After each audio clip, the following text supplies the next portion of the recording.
melakukan rapat koordinasi antar kementerian lembaga yang ruang lingkupnya adalah kita fokus pada sore hari ini adalah membahas penanganan pornografi anak secara online. Karena permasalahan ini permasalahan yang sangat serius. Korbannya tidak tanggung-tanggung. Korban dari disabilitas, anak-anak SD, SMP, SMA, bahkan PAUD menjadi korban. Memang rata-rata usia 12-14 tahun. Termasuk anak didik kita yang ada di pondok pesantren yang sering menjadi korban. Dan pelakunya adalah justru orang yang dikenal dan orang dekat. Kalau kita melihat laporan yang dihimpun dari NCMEC, yaitu National Center for Missing and Exploited Children, bahwa temuan konten kasus pornografi anak Indonesia selama 4 tahun sebanyak 5.566.015 kasus. Dan Indonesia masuk peringkat 4 secara internasional dan peringkat 2 dalam regional ASEAN.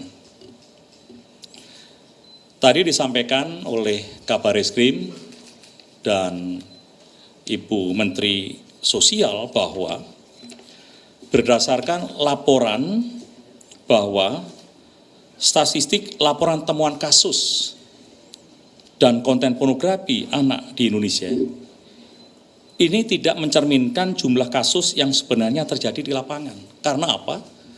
Karena ada juga korban-korban yang tidak mau melaporkan kejadian yang sebenarnya, menutupi karena takut aib dan sebagainya. Sedangkan dari Menkominfo juga per 14 September 2023 itu telah memutus akses terhadap 1.950.794. Semuanya sudah di-take down. Dari apa yang terjadi, upaya-upaya untuk bisa memitigasi, menyelesaikan permasalahan ini sebetulnya sudah ada. Namun, setiap kementerian itu sudah memiliki regulasi sendiri-sendiri. Oleh sebab itu, dari rapat koordinasi ini tidak mungkin setiap kementerian itu melakukan sendiri-sendiri. Kita harus lakukan yaitu sinergi kolaborasi lintas kementerian. Karena apa? Karena masing-masing kementerian itu sudah memiliki regulasi yang sangat kuat. Kita tinggal mengimplementasikan. Kita akan bentuk Satgas untuk mensinergikan, mengkolaborasikan dengan lintas kementerian tentunya dengan merumuskan rencana aksi. Kemudian kita juga akan melakukan bagaimana langkah penanganan secara sinergi. Dan itu akan kita lakukan mulai dari tahap pencegahan, penanganan, penegakan hukum, dan pasca kejadian. Kementerian-kementerian yang terlibat nanti akan kita satukan, kemudian akan dikoordinasikan di Kementerian Polhukam, dan kita akan menangani permasalahan-permasalahan baik yang online maupun offline. Memang hari ini tidak hadir, tidak kita undang memang pada waktu ada undangan adalah Kementerian Agama, namun nanti akan kita undang. Karena kejadian juga di pondok-pondok pesantren. Yang akan terlibat di dalamnya adalah Kemendikbud Ristek, Kementerian PPA, Kementerian Agama, Kementerian Sosial, Kementerian Kominfo, Polri, KPAI, Kemenkumham, Kejaksaan, LPSK, PPATK.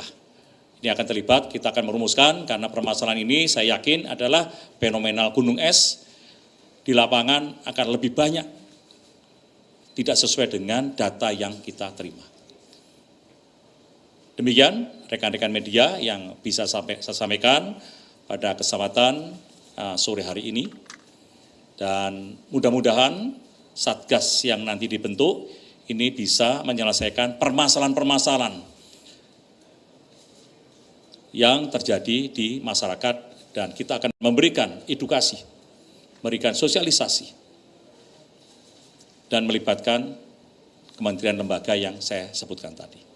Demikian, terima kasih rekan-rekan media sekalian.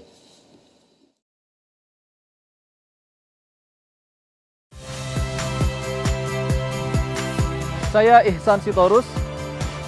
Saksikan program-program Kompas TV melalui siaran digital, pay TV, dan media streaming lainnya. Kompas TV, independen, terpercaya.